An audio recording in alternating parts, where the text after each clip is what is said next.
Hi guys, welcome back to another episode of T.N.T. Garage and Performance. And again, we're still on the gasser, but we're going to start knocking stuff off this list that I made in the last episode on this car. Now, I also scored a major win on Facebook Marketplace, and we'll talk about this once we get into the video. So let's get to it.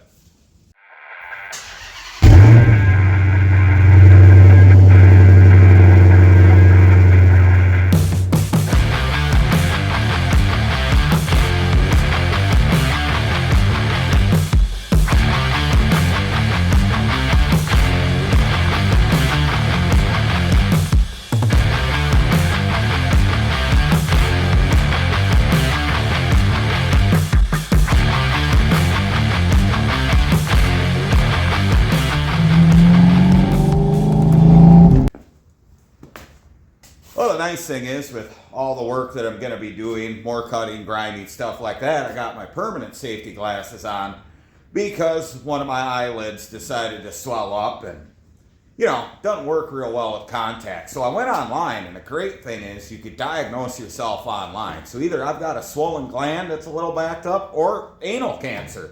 So that's good. It's really helpful when you look up medical conditions online. But anyway, this is the crown jewel score of all Facebook Marketplace scores. Now, any of you guys that know what you're looking at, well, you'd know that this is a Hawaiian high ram for a small block Chevy, which you really can't get anymore. You can get them for the big blocks, but they're hard to find for a small block Chevy, at least new. So it's a Hawaiian high ram, and I seen it online because, I'm going to be running the small block in this car, which runs fine on the Edelbrock Performer with the Holley 670 Street Avenger. Runs perfect. So I figured, why not change the induction setup? And the reason is, this is a gasser. Sure, it'd run great, it'd sound great, it'd make, the decent power that it makes in this car, but we also want it to look cool. So I'm very much a form over function type of person. However, when this was listed, it was just listed as a small block Chevy tunnel ram with a pair of Holley 600s on it. And my first thought is, well, I've already got a pair of Holley 600s, and twin 600s would be a little bit much for a 350.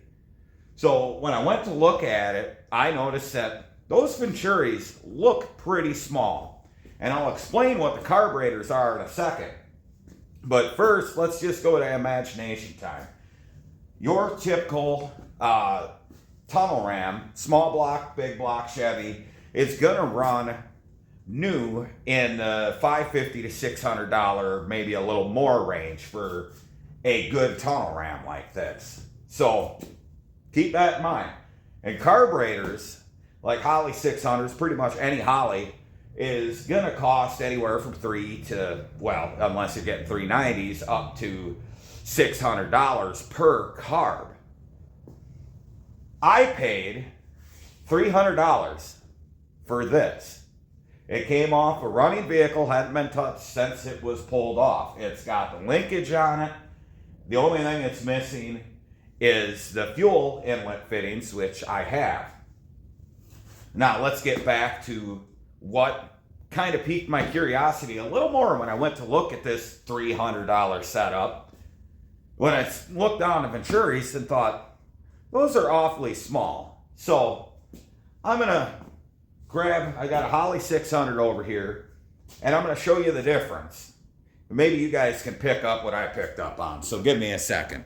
All right. So if you look at those Venturis, they're definitely not a 600. And that's what clued me to this being a much better deal than I originally thought, because this, get some light in there, that is a 600. So there's a 600. That's not a 600. What these carbs are, if you look at the part number, which is, maybe get a little light on there, it's 9776. So these are Holley 450 CFM tunnel ram specific carburetors. They're a 4160 series, so it's metering block in the front, metering plate in the rear. Since it's a 4160, there's no secondary squirter. There's only front side idle adjustments on the primaries. And like if you look at this 4160 or 1850 is what this would be considered, this has your vacuum pod on it because this is a vacuum secondary carb. This is a match set I have that came off of a Ford that had a dual carb setup, so a big block Ford. And these are for future use. But if you look at these tunnel ram carbs, there's no vacuum pod on these 4160s because these are a mechanical secondary carburetor, which is super nice because if you're going to run a vacuum secondary and a dual carb setup like this, you want to slave one secondary pod to your primary carb so they open at the same time. You don't have to worry about that. But with mechanical, that eliminates that altogether. And only having one squirter on both is much more easy to tune as far as getting these set up. Now, these are chokeless. They were never drilled and provisioned for chokes. They just have the air horns on them, which it'd be better if they just didn't have air horns, but that's the way that Holley sent them. And these are an older pair of carbs. Now, to date code these, try to get you some light here. Well, I'll show it on the other carb. When you're date coding a Holley, you have your part number, and then you have another number. The top number is always the part number of the carb. It'll tell you what carb it is, whether it's an OE, it'll have a special designation, a special suffix in front of it. These are aftermarkets because it's just a 4-letter part number. Let me spin this around. I'm going to set you down for a second because even though this paint ain't great, I want to pick this up with both hands and spit it to the light so I can explain these parts. There we go. This should give you a little better view. So list number 9776, which both are, that tells us that they're the 4160, 450 CFM, mechanical secondary, tunnel ram carburetors. These do not work well on their own. They're made for a dual quad setup. Now, the lower one is when it was manufactured. Now, on early carbs, you could get it down exactly to the year. And what these denote is 036. We can focus on that. Get my finger out of there. 0368. Is that an 8? Yeah, 0368. And that looks like 1259.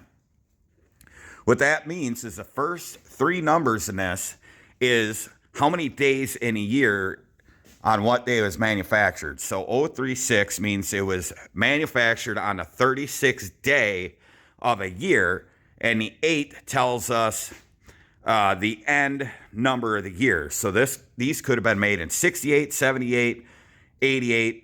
I'm guessing they're earlier carbs because they have this older logo on them, whereas the newer ones, the 90s and up, I believe, have the little one on this corner.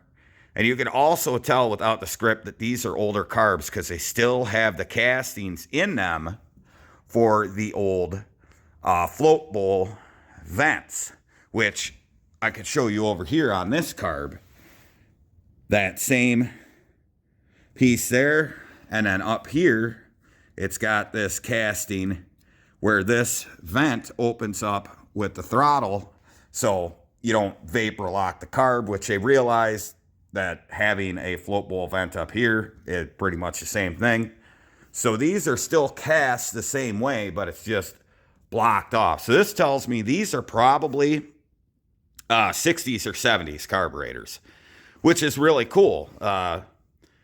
You can see they have been rebuilt because this still has the kind of gold dichromate or zinc finish on it in places, and this one has it in places, but it's much cleaner. So this carb at least has been dipped, probably in some sort of carb cleaning because it'll strip that coating right off. These are not a match set, But it doesn't really matter as long as the jets and everything are the same. They're the same era carb because this one ends in a 9. So it's either 69, 79, something like that. So obviously I'm going to go through those carbs, make sure they're clean, check the jets in them. But being that they're 450 carbs on the small block tunnel ram, they'll work perfect on that 350 and look cool doing it. Now, what we're going to do in this episode is we're going to work on a list. So the first thing we're going to work on is a small block motor plate, because I went out to my shed and dug out one of my bare small blocks and a set of heads to mock all this up. I have several small blocks, short blocks, empty blocks, all that stuff out there. I even got to meet a new friend while I was looking for parts. So we're going to mock this up. We'll talk about it when I get the front end open. But we're going to get the small block motor plate in, the front plate, so we can mock up the engine, the trans, make sure everything's good, make sure we got plenty of clearance for the tunnel ram as far as the cowl and everything. And then I'm also going to work on the hood pins that are going to go down here, and a little more work on the firewall, because I also want to set up for the bracing that I'm going to run, the tubes running from the front of the frame to the firewall, which is on the list somewhere. And I also want to get the trunk mounts done in this episode and get the trunk ready to accept a fuel cell. So, super duper like $1,200 tunnel ram setup for $300 on Marketplace. This is why you guys, if you want to build something on a budget, you don't have to, not have something cool like this. You just got to be patient, keep an eye on Marketplace, and you'll come across something like this. So let's get the front end open and kind of talk about everything we're going to do here, getting the bare small block and everything mocked up so we could start setting up like a radiator mount point and get everything else set up. So there we go. Let's get this tilted forward.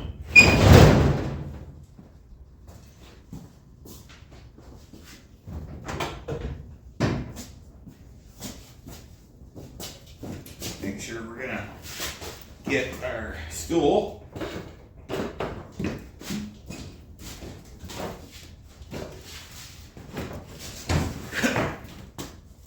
I probably could have pushed the car back a little bit, but I'm going to need that room later anyway. So, I still have the big block motor plate laying in here. And of course, that's for the later date when the big block gets built. But as far as shakedown goes, running the small block, I think it's a better option. It's ready to go. And there's not a whole lot to change. You change the front motor plate because on a Chevy, unlike a Mopar, big and small block have the same bell housing pattern. So that's kind of nice.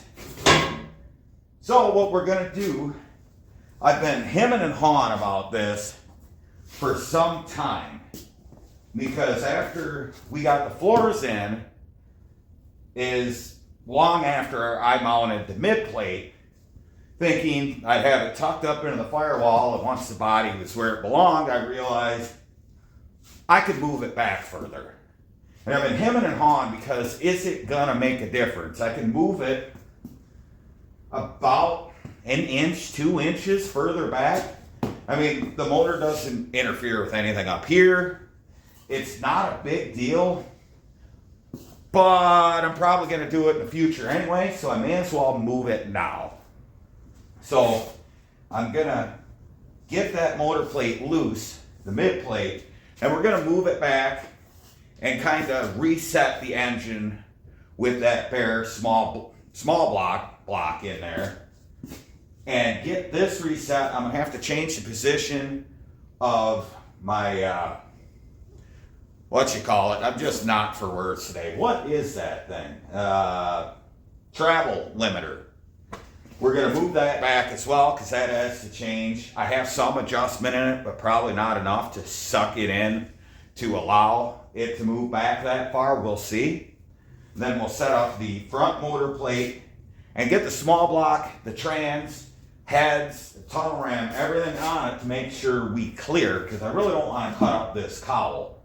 And I think we'll be all right. I'm not sure. So what I might do is slip the bare block in there, set the tunnel ram on top of it where it is now to see what kind of interference there is. I've also got to be able to get a distributor in and out of this thing. So there's that. The other thing I'm going to do is get rid of these air ports. I'm going to have to get rid of the heater core for now because it's just in the way of everything. I do want heat in this car, but that's a future me problem. But we're going to whack these off, plate them, and that's where our front bars are going to go to help stiffen everything and anything that goes along with that. So I'm probably going to quit yakking, and we'll get that bare block set in here, get it bolted in, probably just put a jack stand under the front, set the tunnel ram on top of the China wall and see what kind of clearance we have before I commit to moving this and then make the mistake of moving it. And then I have to change more of the firewall. So I'm going to grab the cherry picker, because even though I could pick up the block on my own, I like my back. So I'm going to grab the cherry picker, get that on a chain, get it swung in, throw a bolt in the back, and get it leveled out and do the stuff with the thing. So be right back.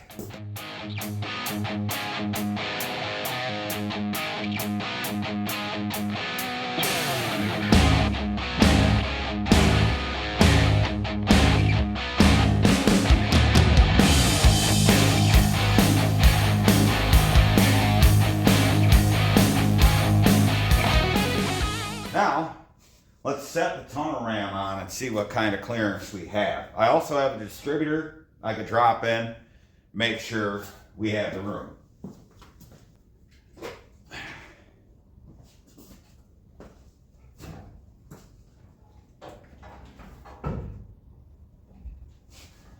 Get her set up on the China wall. Go approximately there.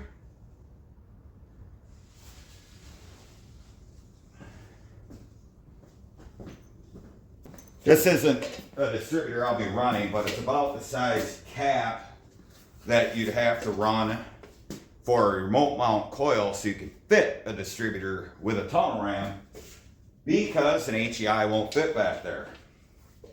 So, I don't know if I can, I probably can't get it with the cap in there.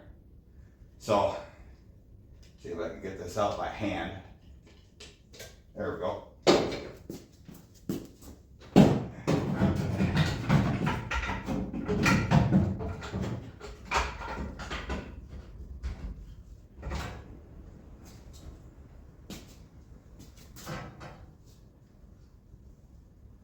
So, cap.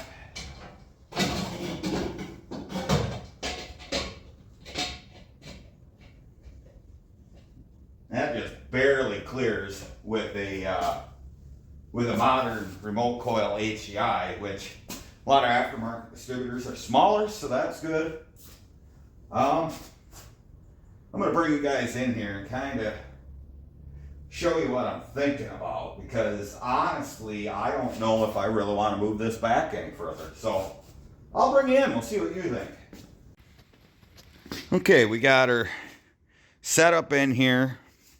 You can see that the way I've got this mounted is actually pretty low, where the oil pan and everything will clear all of this, but it'd be awfully close.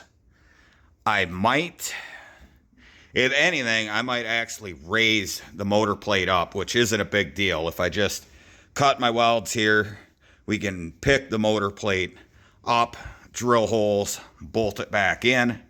Because I did this initially before the body was done. So the body was quite a bit lower. You could see we've got plenty of room for the trans in the tunnel, so we could stand to come up probably 1.5 inches, which will make damn sure we have clearance for our steering and everything. We're obviously going to clear the cross member.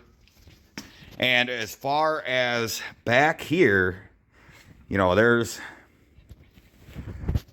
right around 3 fingers of clearance for me to get around the distributor back here. So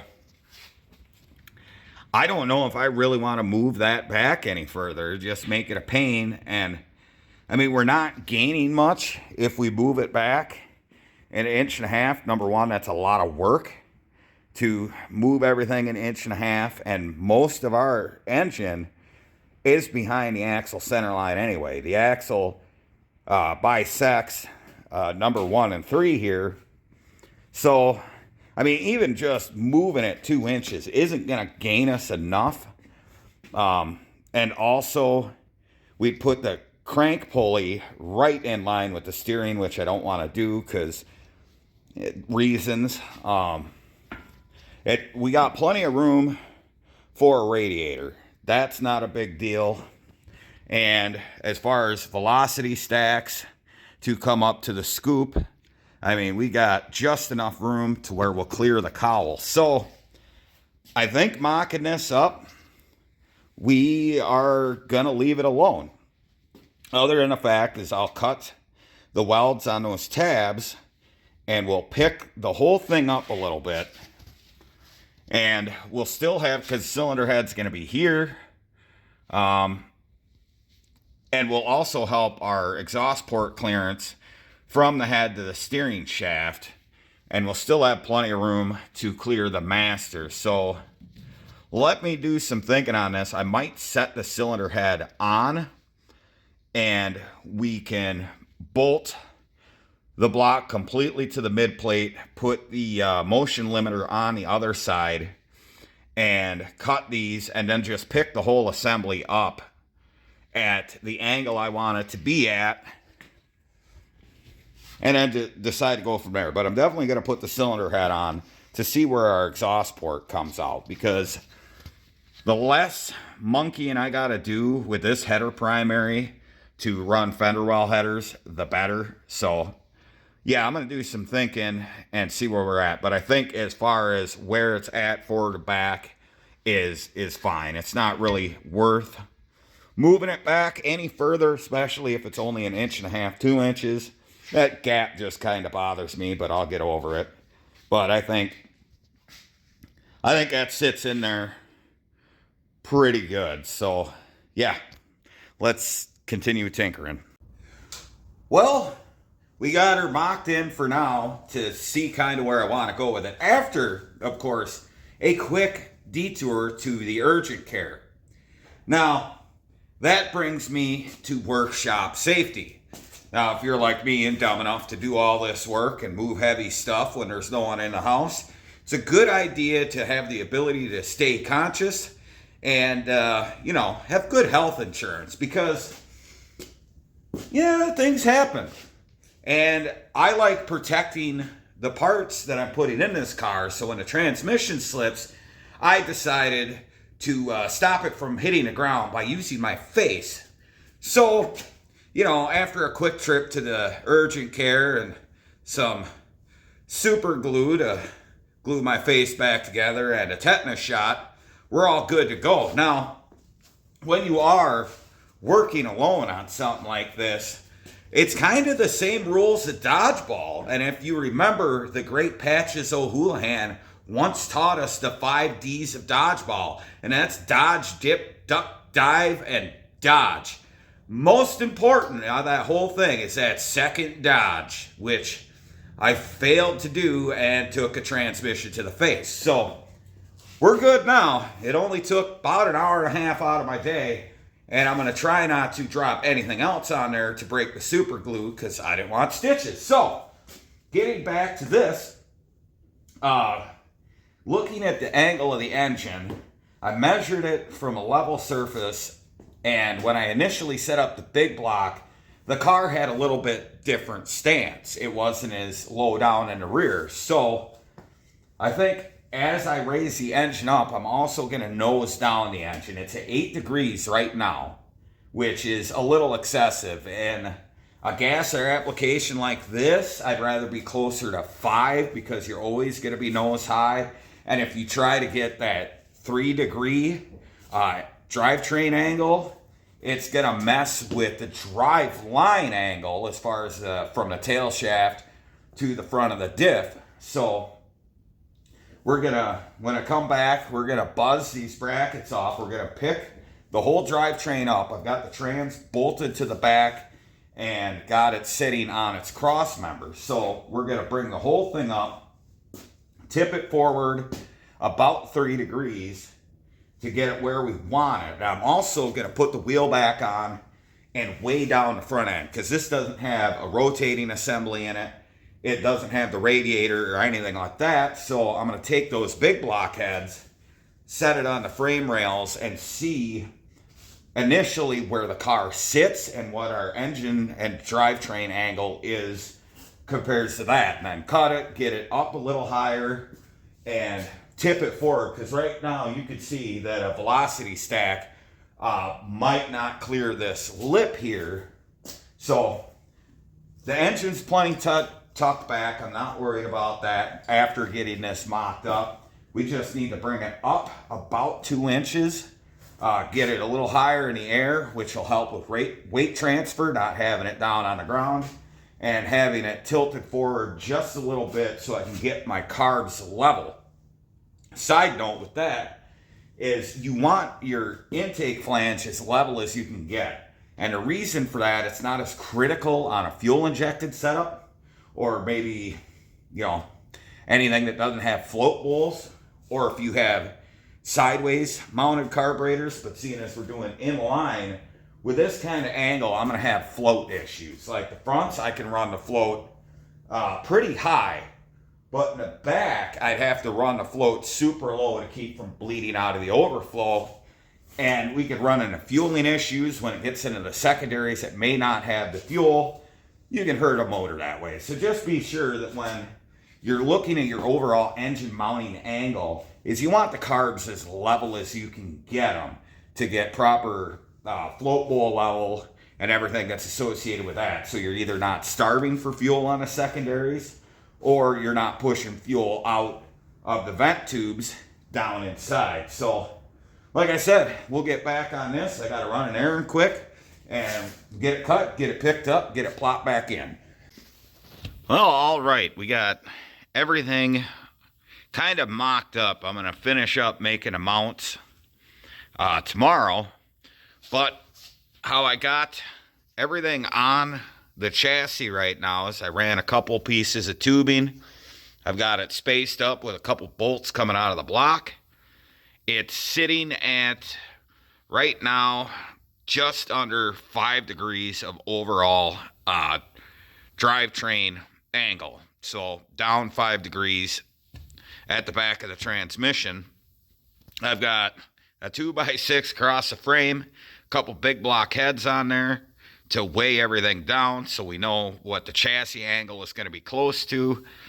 And you can see I've raised this up considerably. That's about 1.5 inches higher than what it was. So we'll knock this old plate off. I'll just cut the weld, knock that off, make some new plates to mount the mid plate to, and we'll trim that there. As far as raising the transmission, I raised it. I'll have to reconfigure my cross member, not a big deal. But I raised it 2.25 inches. Now, the only problem with that, which is actually a pretty easy solution, is this upper part of the drive shaft hoop is interfering with the drive shaft. We can't get it to the differential where that's at, and we have plenty of tunnel. So I'm going to hack that out so we can push the drive shaft up tighter. But even with the yoke not all the way in the back of this transmission, we got plenty of room for our yoke clearance, drive shaft clearance, everything like that. So that is pretty good, I think. And once we get the mid plate locked in, we'll cut the front motor plate to notch into the frame here. With this being the exact height we want, we'll measure, cut it, get it bolted on, move these big block tabs, and a little happy accident is I guessed pretty good on the hole in the hood as far as where those carbs would land with a tunnel ram. So that is pretty nice how that worked out. And it was an absolute guess. And I figured the carburetor would be pretty much up against the cowl. So you could see that's going to work with a couple of velocity stacks on there to pop the air cleaners up through the hood so they catch some air. And yeah, I think that'll work pretty good. Same thing, 1.5-inch gap here. We'll make plates out of some flat stock. Get those welded in, drill the holes, throw some 1/2-inch bolts in them. That'll be good. And we'll have the small block set up all done. After this is mocked up, it'll be locked in, so we could just drop the other 350 in, and it'll be ready to go. And there's plenty of room for a radiator, because I'm going to trim up there, push the rad as far forward as I can. We'll have plenty of room for a long water pump and all that, even with the big blocks. So I think we got that mapped out pretty good. Well, we've got our new motor plate tabs mounted to the frame now, with set at the higher height. So those are locked in. I've got some 1/2-inch bolts in there. I'm going to wait to drill the second holes in a little bit, but we got a 1/2-inch bolt on each side. It'll end up having 2 per side, grade 8 bolts, so that should hold it. I also welded both sides of it to the frame. Got a good penetration. They ain't going anywhere. Now we need to set up for our front motor plate. And the reason why I really didn't document much doing the rear, because I was simply moving it, and with a plate that's already been mounted. So that really doesn't show you, everything about doing motor plates. And when I originally set it up for the big block, I really didn't document it either because reasons.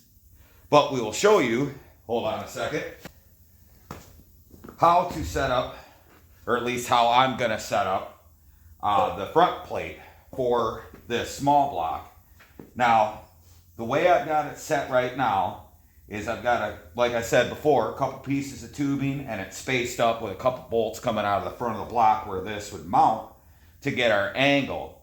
So basically what I'm going to do is I'm going to measure from these bolts to the inside of the frame rail, and that'll give me the width on either side, measuring from the same hole to the frame rail, so I know how much to take out here. And as far as depth, that's pretty easy. Just the stack of the 2 bars with the spacers in there, measure that to this hole, and we'll get our depth on how far this has to sit, because it's going to have to be notched to sit in between the rails and low enough to mount to the front of the engine where it's at. So I'm going to bring you in here, and I'm going to show you where my angle is on the engine and how I went about finding that and all that good stuff. And then we'll get to measuring, cutting, and setting this in, and then making our brackets, our tabs, that this motor plate's going to mount to. All right, I got my angle finder here, and we're just going to base it off the floor, which was poured level. Get down there. We'll zero it out, and we will set it on the frame first. And we see with the weight on the front, our frame is at a 2-degree slope down in the rear. So now we'll take it up, set it on the edge of the cylinder head, and we're sitting right around 5 degrees, which 3 to 5 is, well, 3 is optimal, 3.5. 5 is fine for the gasser, and I've got, the head standing in for rotating assembly, sitting in the engine on the suspension, and probably in the back, if we fill it up with fuel and everything, it might bring us a degree down in the rear, so we'd still be at 6 up here, which is plenty acceptable. I can handle that with setting up the floats on the carbs. So that is set up. now we could start making our measurements and get that motor plate set up. Okay, grab this and grab my notebook and a pen. That way I can write down the measurements I take. So, what I'm going to do is measure from the outside of the bolt to the frame on both sides. So that'll give us our initial measurement. I'm going to find my square so I can get an accurate measurement. So, let's see what we got here. Line our tape measure up with the bolt.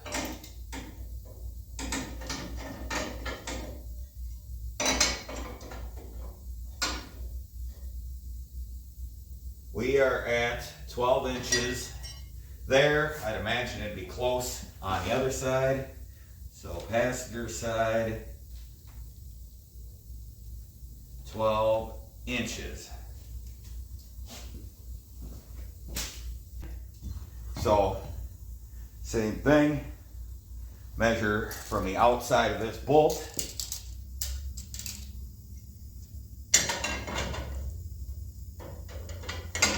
Make sure we got our square.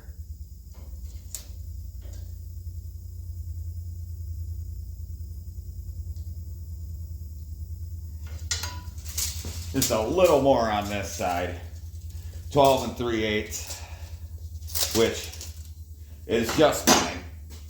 Now we're going to measure our spacer here with the 2 bars in, and we'll probably take away a little bit because those bars are deflected, maybe 1/8 of an inch. So we'll get our overall measurement, which is 2 and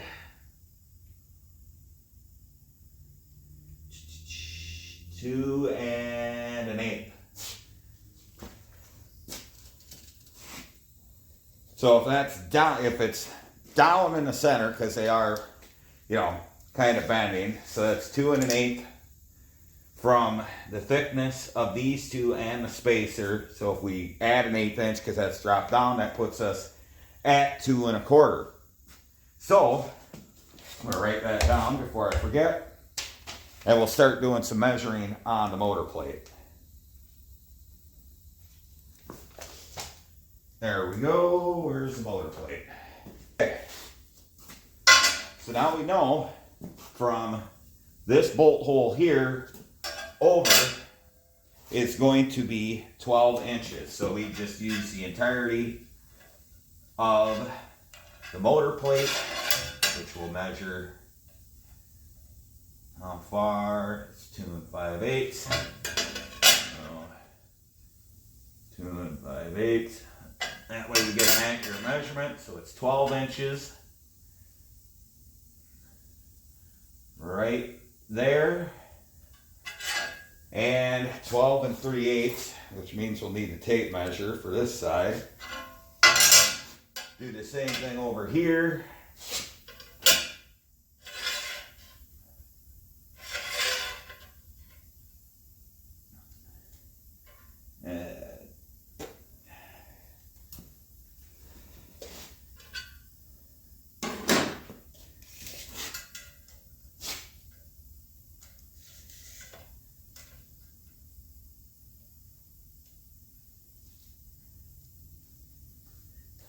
And 38 right there.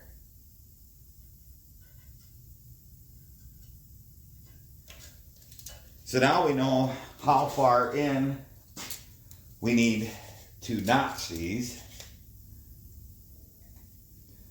And if we're 2 1/4 from the frame rail, which would be where these marks end up, or the depth of that, so 2 1/4 down from here, which is, grab my straight edge. I'm also thinking while I'm doing this isn't completely structured plan here.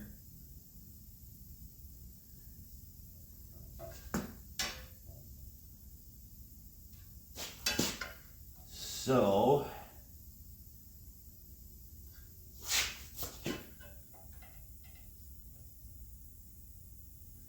take that measurement.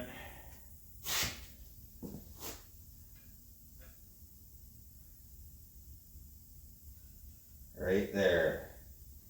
So that's where we want to be. That's where we'll notch out on that side. Do the same thing over on this side. So from the bottom of the bolt there.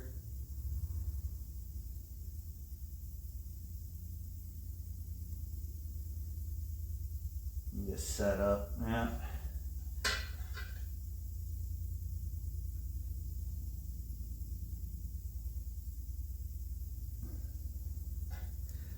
That's where the bottom of the bolts land. So now that we got those marks, I'm going to put our square on them, make longer marks here.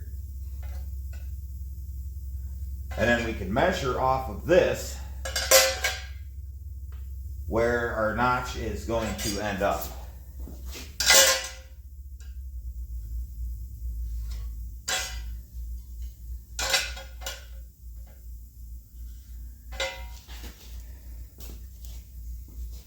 Okay, so from the bottom of the bolt, we know that with the spacers and the bars and everything, that's 2 1/4 inches. So now we can make our mark at 2 1/4 inches.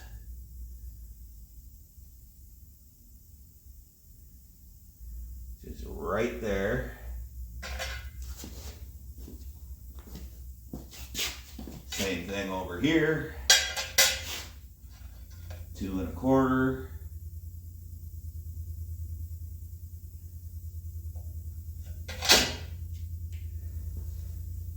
All right, finish our line. There. We'll squiggle this out so we know we don't have to cut that, or that, or that, or that, or that. It's a lot of marker just to figure out that we need to just take a small bite out of the bottom of both sides of this motor plate and we're good to go. So let's do that. I'm actually going to give it a little space, so I'm going to cut in a little deeper this way and this way, because when I weld the tabs on, I want to give room for the weld itself. Otherwise, we're going to be jamming this thing in the frame rails and it might warp or something like that. So I'm going to grab the death wheel, wherever that wound up, over there, and we'll notch this out quick, and then we can lift the front of the engine, get the bars out of there, and get this mocked in, and then start setting up for our mounting tab. So it's going to be get it mocked in, take it back after we get our mounting tab set up, take it back out, weld the mounting tabs in, put the plate back in, and put her in solid. Okay, so after doing all our measurements, we know that this line here is the bottom of this bolt across the whole plate, the bottom of this bolt hole. So from there, we measured at 2 1/4 inch, that's all that with the space, from that center, from that line down. So we're not going to be trimming much of this to notch it out. And we've got 12 inches here, 12 3/8 over here. So all we got to do is take a couple bites out of this, real small ones, we're not real hungry. And I'm actually going to cut a little deeper in towards the center of the engine on both sides to give me clearance for when I weld the tabs in, to have clearance for the weld. But as far as this line goes, that's going to just float paper thickness above the frame. I don't necessarily want it on the frame to similar metals. All that stuff, I don't want this rubbing. That's what the brackets are going to be for, to hold it still. But this will be kind of a fail-safe. If somehow 2 grade 8 bolts snap, this will just land on top of the frame, which I doubt's going to happen. But I'm going to grab a death wheel and munch these out quick.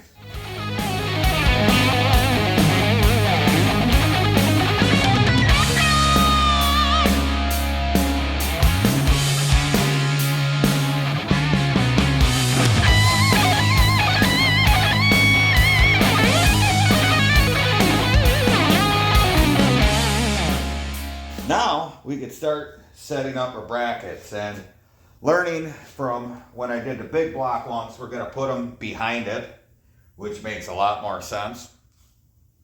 So I'm going to go ahead and grab some flat stock, the same stuff I used to do my back ones, and we will get this kind of mathed out here and start cutting our pieces, and then we can clamp it to our plate, weld it in, pull the plate out, weld the other side, and drill holes and everything to get this mounted. All right, I made a couple brackets that notched, and we got them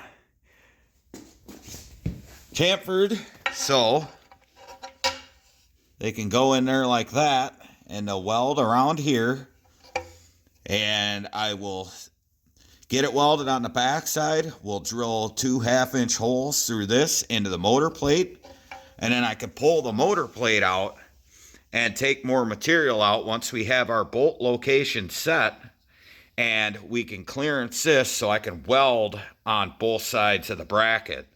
That way we'll have a nice strong tab that'll hold everything together and should work pretty good. Also too, where the location of these small block mounts are going to be, when I put the big block in this car, I can make some aluminum spacers, because a big block is, you know, it's about 2 inches longer, somewhere in that neighborhood, maybe 1 3/4 inches longer than a small block. So if I make a spacer, we could just run longer bolts, have the plate sit on the frame, and bolt it in. But that's a down the road issue. Right now we're just worried about small block mounts, so we have the small block to kind of shake down the car, get the suspension figured out. So I am going to buzz these in, and we will continue mounting this plate.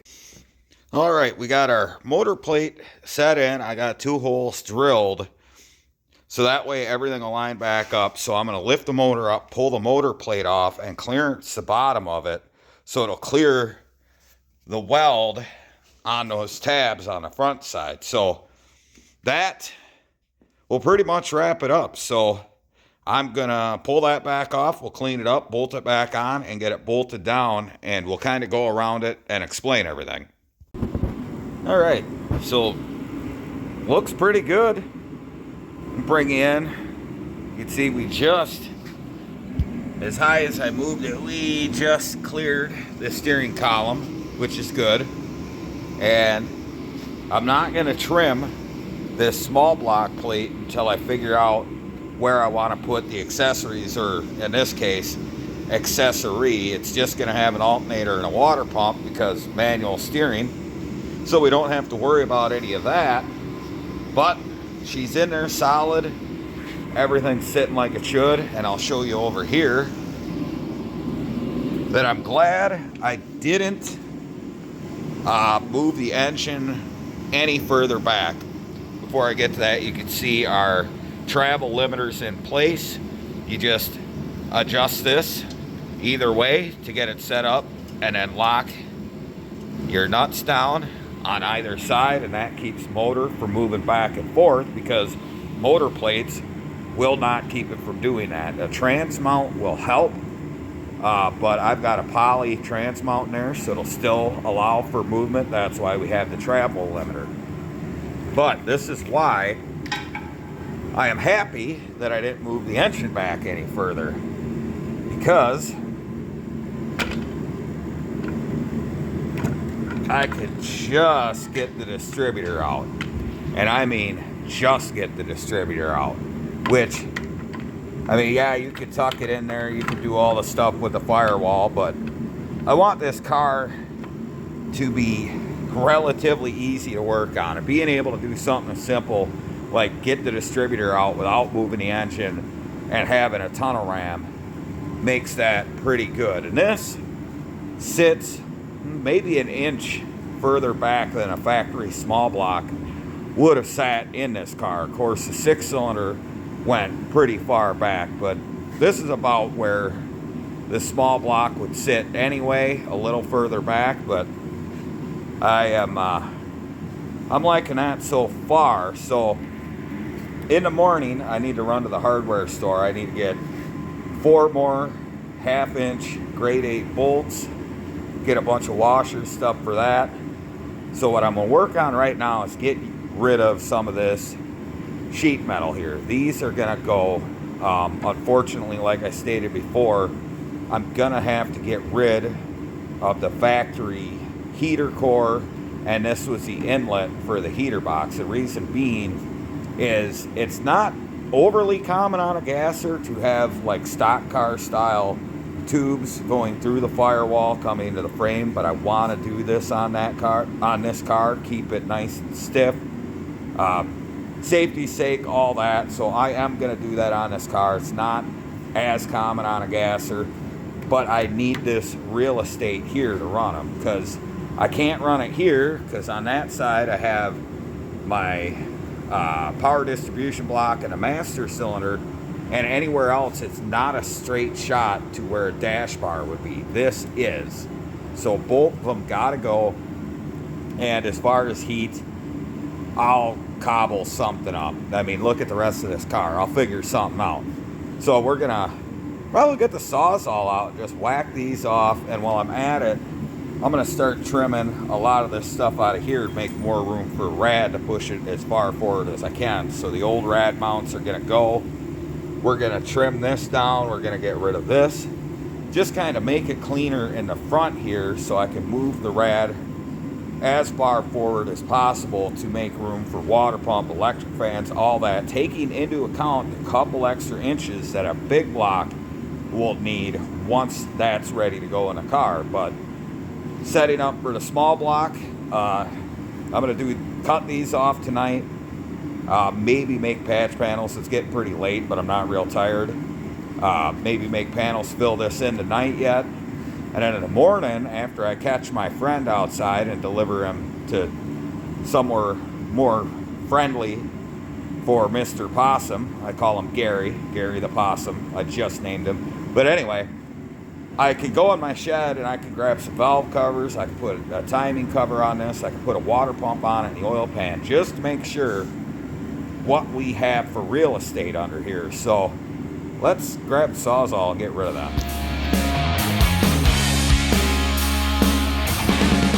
All right, we got them out of there, and there is a pile of undercoating here. So I was watching Paintication with Kevin Tate last week, and he was working on the old Vice Grip Garage garbage Camaro, and he was doing some body work in a wheel well, and he kind of showed a tip on maybe an easier way to get this undercoating off instead of clogging up flat wheels, stuff like that. And he used a heavier duty scraper than this, but a scraper nonetheless, and just got it hot with a hand torch. So that's what I'm going to do, get this hot and see just how well this works, at least with this scraper and this old crusty 51-year-old undercoating. So if it works, that's why I'm passing it along, which we'll get a nice amount of heat in there. That might be enough. Let's see. Oh yeah. Be nice to have a stiffer scraper, but there we go. That actually works pretty good. All right, Kevin, you got me. It works pretty nice. Just put a gouge in there, and a stiffer scraper would be nice, but this actually works. I got under there, and yeah, I'm gonna keep doing this. See how much I can get off by hand, and then we grind this old lip down where it mounted, get all this cleaned up, and make a simple flat panel, and then just patch it in. There's no sense in really cutting it out. We can just flatten it and patch over it, just spot weld it, seam seal around it. That's all we need, because there's going to be a plate mounting on here anyway to hold the tube. So it's not like this has to be a structural piece. It'll be sandwiched by two much thicker plates of steel. We just want to make sure we make it big enough. So we'll get this hot again. It cools off a little quicker than a big scraper, but hey, it works pretty good. I might get myself a heavier duty scraper and kind of attack the rest of this undercoating without having to throw it in my face with a grinder. So let's keep going.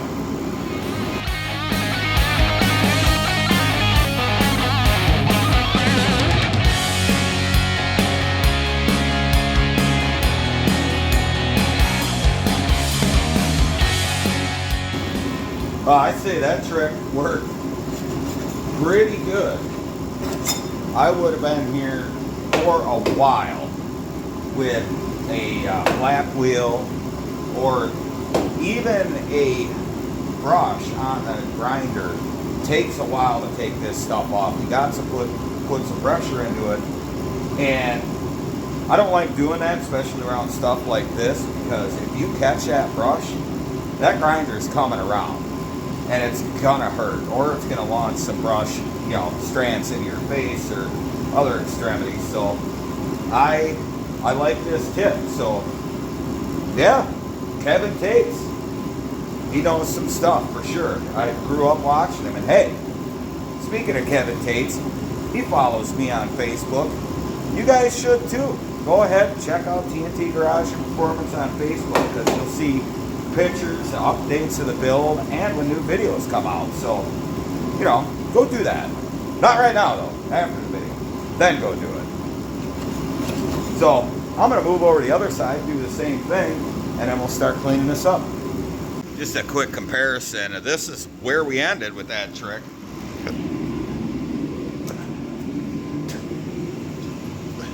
And this is where it started. So this stuff is thick, and that worked really well. Well, right here where that circle opening was, I decided instead of patching over it, I just cut it out and make a plate to weld in, because when I put the bar here and the plate on the inside, I don't want to be sandwiching like a bunch of odd layers of metal that don't fit.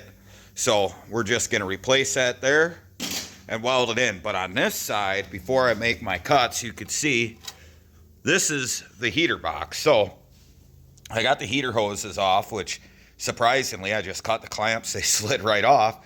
It looks like there's 4 bolts to get the heater core, the heater box out. So let's get those bolts out and see if this thing falls into the floor, and maybe we could relocate it later.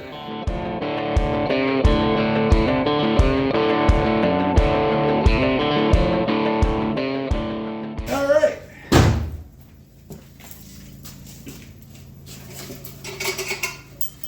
A little rust in it, but here's the old highly advanced heater box. It's got, you can pull fresh air in from this port, or you could pull it in through that door. So very advanced, very, very advanced stuff. Actually, now this is your floor. So if you close this, comes out in that circle hole, you have the frost. You pull that open, you got floor heat. So actually, this is compact enough that I could probably move it, put it below the dash more in the center of the car, and I'll check the heater core to see if it's good. But it's a real simple way just to have heat, because as much as I'm going to drive this car, I'm going to want heat of some sort, even if it's just defrost, and even if it's one setting and that's it, but it's better than nothing. So we're going to set this aside. And now, with all that out of the way, we can cut this out and remove this. There's a little box in here to help direct the air. So we'll make our cuts after I set my piece in there to get my inner line, cut that out, and then we'll weld those pieces in. Well, we're gonna get ready to buzz this panel in here, and I just have a small magnet, so it'll help me hold it because my typical clamps won't actually fit. I have this pretty tightly gapped, and we can get it buzzed in. The only problem is I have the damn Yankees stuck in my head. And no, not the baseball team, the Yankees. I'm talking about the damn Yankees. You know, Jack Blades from Night Ranger, Tommy Shaw from Styx, and Ted Nugent from Ted Nugent. And you ever have that happen where you just have a song just buried in your head and it's driving you absolutely nuts? I can't get it out. It's just, I don't know what to do. Say goodbye. Say we're gonna stay forever.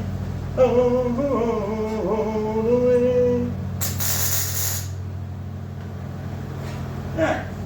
Now, hopefully, I didn't get that song stuck in your head as well. Actually, I kind of hope I did, because, I mean, it's good songs, but yeah, I got it on repeat up here, so I don't even need the radio on while I'm doing this. Fun fact, at one point, Tommy Shaw and Jack Blades formed their own group called the Shaw Blades. Probably could have been a little more clever with that, but we'll finish buzzing this in and move the other side, get that buzzed in. I'm also going to start tackling some of this finish welding here on both sides, and then we can grind her smooth and see what the final product is.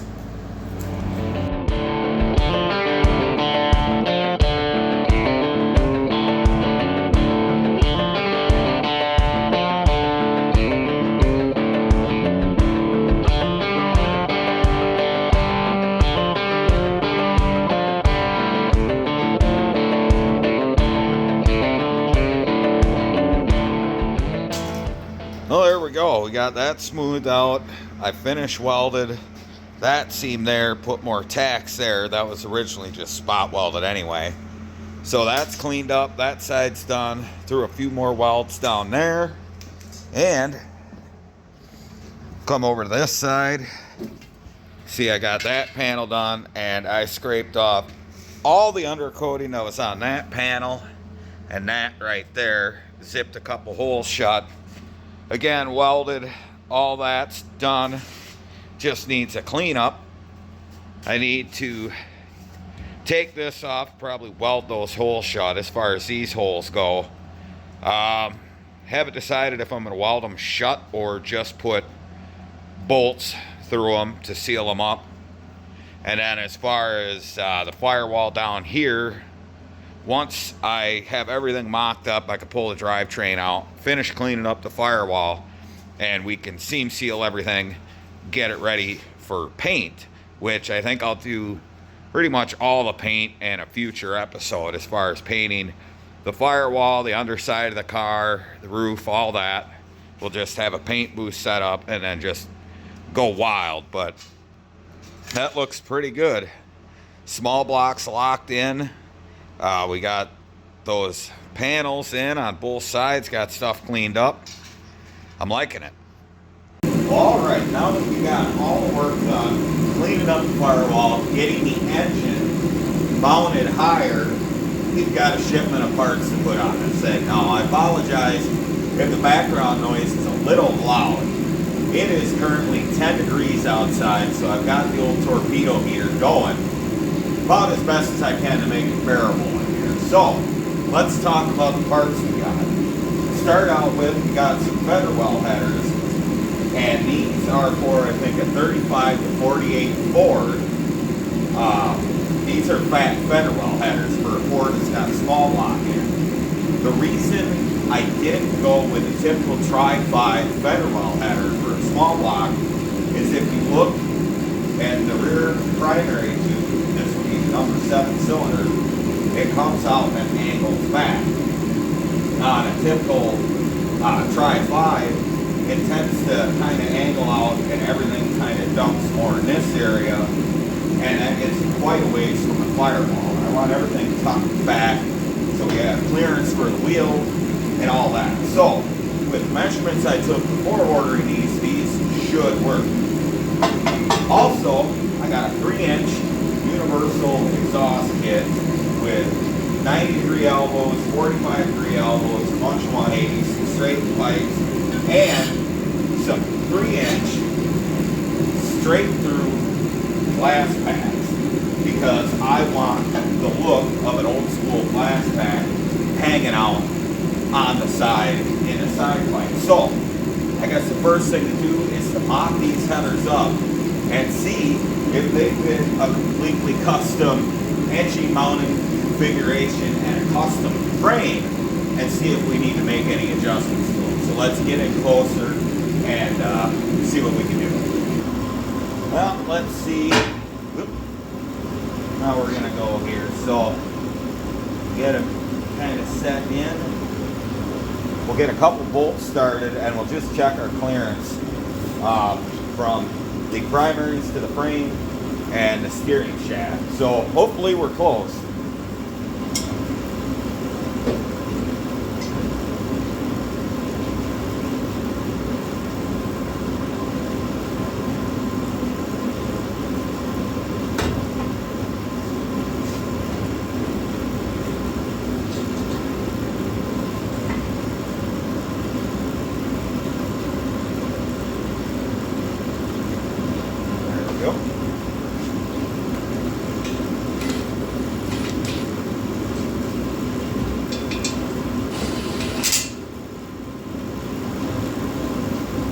Alright, what do we got here? Okay. Well, with this one snugged up, flat against the head, we've got some clearance under the frame here, and I think we might interfere with the U-joint a little bit, but that's an easy fix. So I'll get you guys down in here. I'll show you what I'm talking about. Alright, like I said, we got plenty of clearance right there, but if we look, that is pretty much right on the U-joint. So we're gonna have to ding the primary for number 5, it looks like, which not a big deal. Of course, if you guys are watching this, you've probably already watched Engine Masters or anyone else that's talked about headers like this. You could put some pretty big dents on them and not affect performance at all. So we only have to make a minor adjustment on this side. It dumps where I want it to dump. So we'll jump over the other side, mock that header up, and see what we got going on. Passenger side header here. Bolts.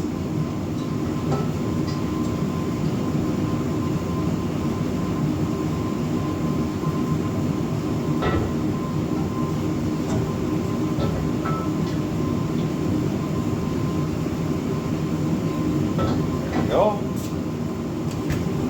Snug them down.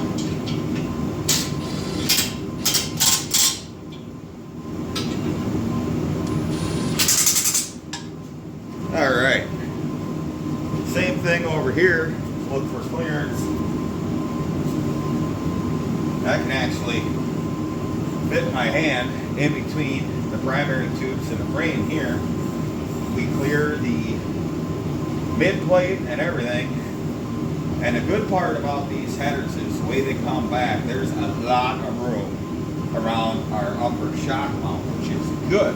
So that was another thing I was worried about with any other set of headers. I didn't want to interfere with this or move it or change it or anything like that. So I got really lucky on this one, deciding to drop the steering column and pedal box in that earlier video, and then in this video earlier, deciding to raise the engine and transmission really paid off. That an off-the-shelf set of Fenderwell headers will actually work. I don't have to custom make them, and I don't want to put a whole lot of time in the headers on a small block that's not going to be in this car forever.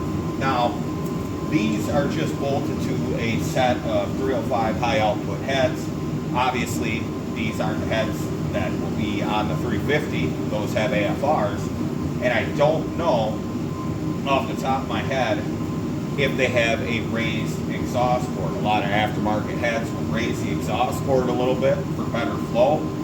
And if that's the case, that's going to buy us even more clearance. So we don't have to worry about the port location going down and screwing anything up.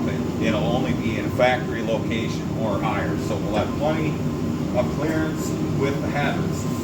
Now, looking at this, I'm probably going to need to pie cut this collector, and I'll show you why. So, the only thing I'm going to need to change on this side, I think, is this collector is like angled in towards the frame, where the other one is straight back. So I'm probably going to have to pie cut this and then bring this flange more straight. So if we take a pie slice out of here, re-weld it, get that pointing straight so we can build off of it. But before I take this header off, I'm actually going to turn the wheel back and forth a few times, see if we can put some witness marks on that primary tube so we know where to bash it in. So let's do that first.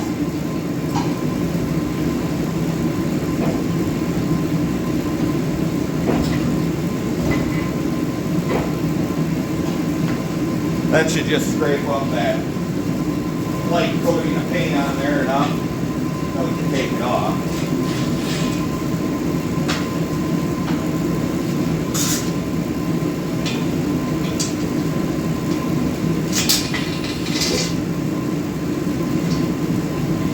There we go.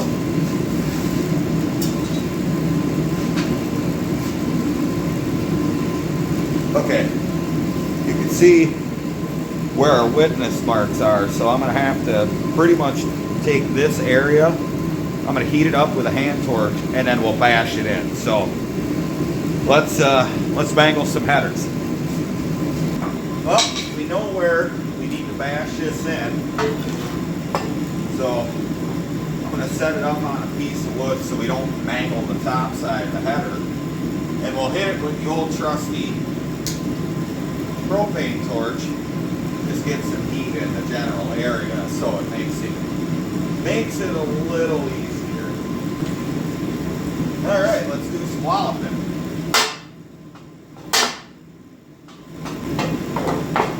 There we go. We got a nice little divot there. I'm just gonna get this area right there, and we'll test fit it again.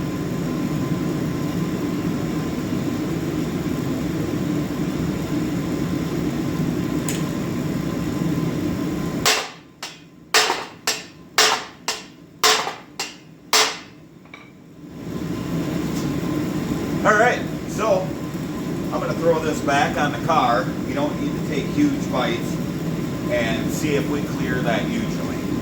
Alright, well mostly it clears. I just need to kind of get rid of a little bit of mass right here. So I sparked it by scraping it with a screwdriver. Same thing, throw some heat at it and we'll whack it.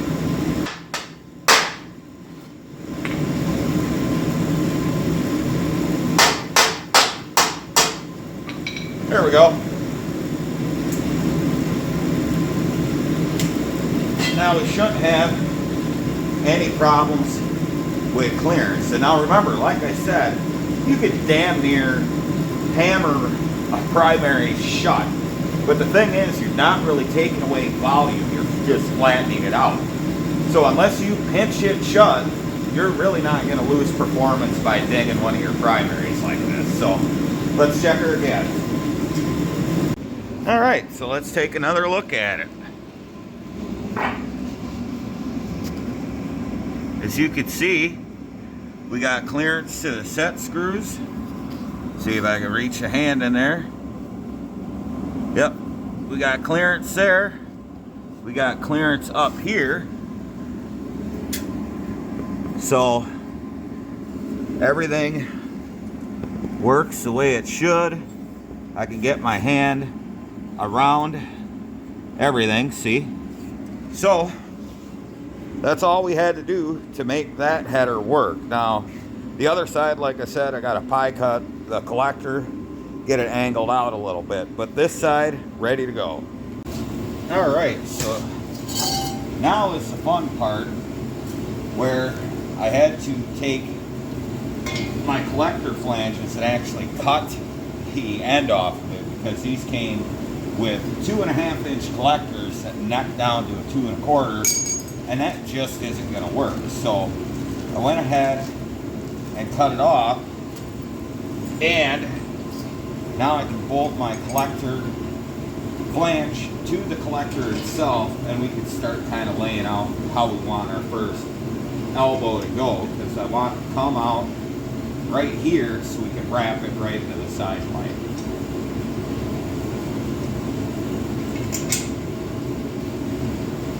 So we'll get this bolted on somewhat snugly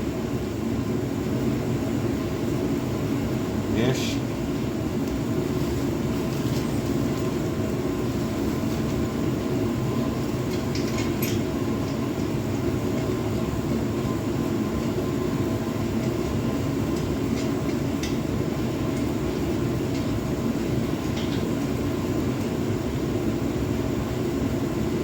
There we go.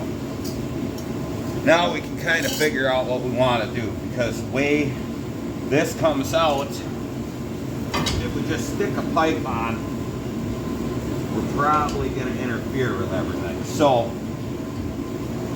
I'm going to want to determine my depth and how far this way, and we're going to cut it at a slight angle and stab it on there and see how that works out. So basically, we'll start with that. I'm going to hold the pipe up about where we want it to land, and I will make a mark after I clean up the oil off of it. We'll make a mark, cut it, and see where we're at there. If that's the correct cut, we'll tack it in, and then we'll set up our next bend going that way. Well, all right. That didn't work as planned, cutting a 3-inch pipe to fit it between the bolts. I thought it would be close. It would have worked if I didn't have to angle cut it, but I did buy a couple of reducers, 2.5 inch to 3-inch outer diameter, so it'll match my pipe.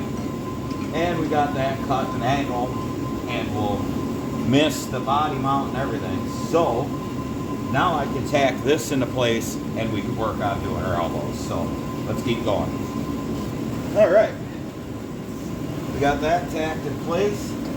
Now we can figure out the depth of where we want our pipe to come out. So I want to cut it basically right before the bend starts so we don't get an odd shaped hole. So straight cut back to the bandsaw, cut it off, tack it in, and then we'll see where we need to make our bend out. Well, we got our 90. I decided to just kind of isolate just the curve, which will work out pretty good, I think. Putting that about where I want it. So I will tack this in. We'll cut another 90 to bring it out, and we should be good to go. Well, the next thing to do, we've got our elbow tacked onto the collector reducer there, and before I would tack this elbow onto that, I'm actually going to attach this to a length of straight pipe so we can get it up on jack stands and get it set where we want it alongside the car, and then we can tack it to that. So let's get these two going together.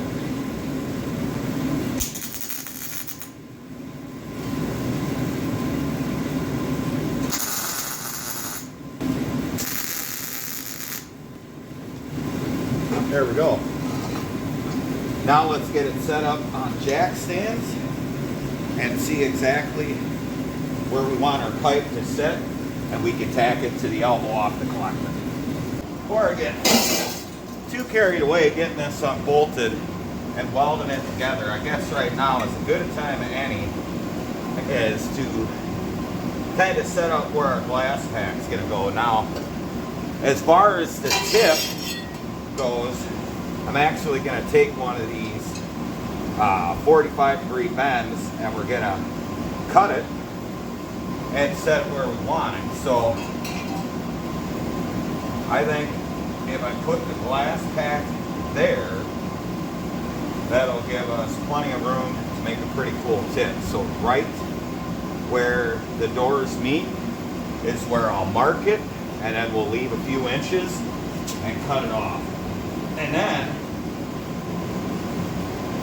we could weld the glass pack onto the pipe. We can make a tip, slide that in, see where we need it to be, and then weld it. So now we'll unbolt this, I'll cut that, I'll make a tip, and we'll see how it lays out. All right, well, I got the pipe cut, I did the welding up there, and now it's time to tack our glass pack on. I got it where I want it. The leading edge of the glass pack is right at the seam of these two doors, which will do a couple things. It looks pretty good in that area, and on the other side, when I'm building the other side pipe, I can line it up with a gap on that side and at least have it symmetrical side to side as far as how everything is set. So now we can go ahead and tack this on.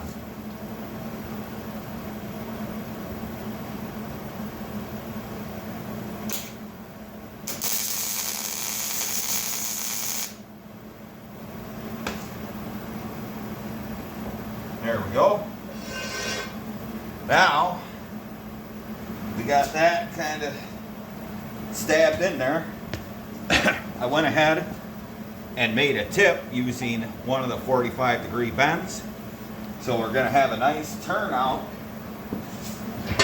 at the end of our exhaust. So right about there, kind of bias it down a little bit.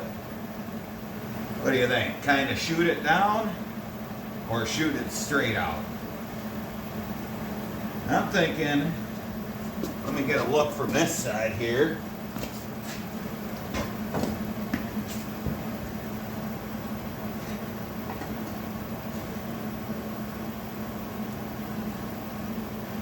I'm thinking right there. So, kind of get her right where we want her. We'll attack at it.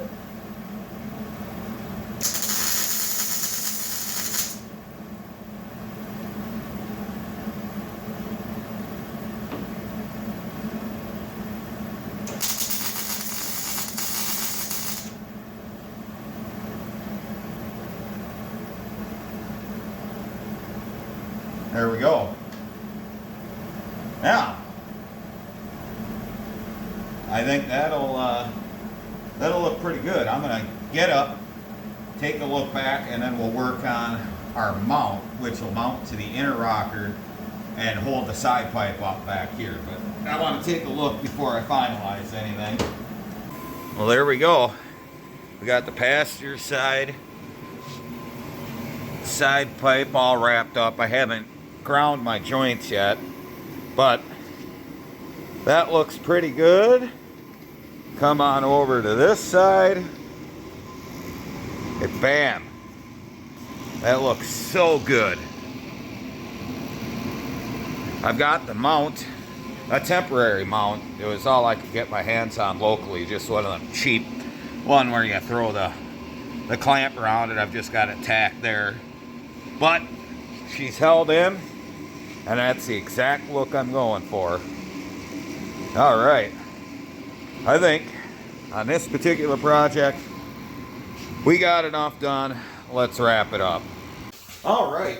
Well, this particular project in the scope of this video, I think it's a pretty good success. We got a lot done. We got the small block Chevy motor plate in. Cross that off the list. We got the headers done. Plus we clearanced it for the steering shaft. Build side pipes, done. So we're crossing stuff off the list. There's some other things I did, obviously in the video that I can't cross it off yet, but we're almost done with the firewall. And the reason why I can't finish it right now is I need the motor out of the way. But I needed to mount the motor up and all that to get the headers and side pipes done. I did also, while I was waiting on the bandsaw to cut a bunch of parts, I threw my other pitman arm on here and finished mathing out the steering. There's just a couple tweaks I have to do there, and that'll be done.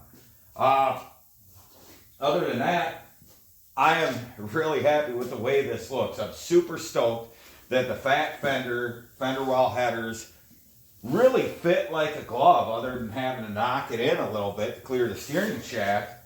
But it clears the frame, everything works. It really paid off on a super wild guess to drop the column and the pedal box and raise the engine, because these things fit almost as if they were made for it. So that's really nice, and I'm just loving the look of these side pipes. This, when I did a sketch of the car, was exactly what I was going for. I wanted the pipes kind of right along with the body with the red glass packs. I can't wait till we get the actual running small block in here and be able to fire it up for the first time and hear it bark through these 3-inch pipes and glass packs. Now, that 350 had just chassis headers and 2.5-inch glass packs. So it'll probably give it a little deeper sound with this big 3-inch system. Plus, you know, side pipes on both sides, you'll get a pretty good rumble. And I have enough exhaust left over that I could build some neighbor hater bull horns for this thing as well, which I will do. I just need some header flanges. So I don't know if I'm missing anything that I'm thinking of in this end part to explain what we've all got done. Of course, the tunnel ram's on, you know, the super steel that I talked about at the beginning of the video. It's just, I'm loving looking at this. You cannot beat the look of a tunnel ram, Fenderwell headers, and side pipes on anything, really.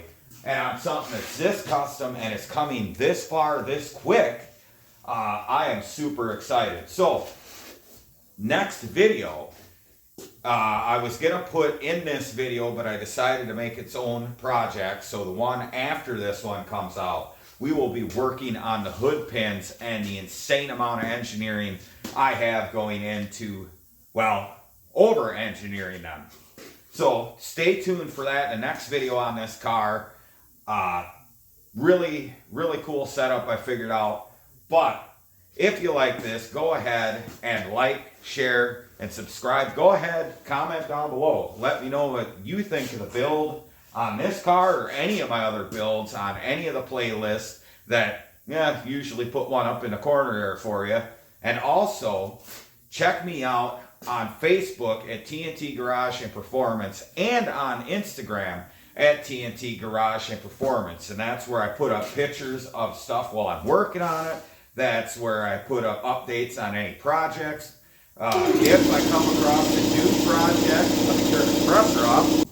If I come across a new project, it'll be up there. And, well, just updates for videos as they come out. So go ahead and check those out. And I'm going to admire this a little more. But till then, remember, if it ain't broke, fix it till it is. We'll see you soon.